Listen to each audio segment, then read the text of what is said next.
என்பது பொடியாகி போகலாம்.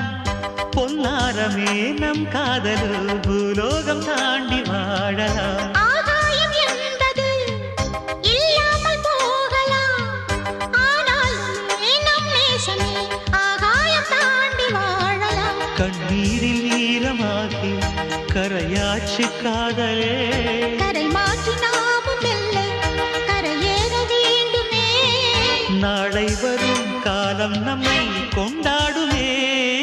தாஜ்மஹால் தேவையில்லை அன்னமே அன்னமே, காடுமலை நதிகள் எல்லாம்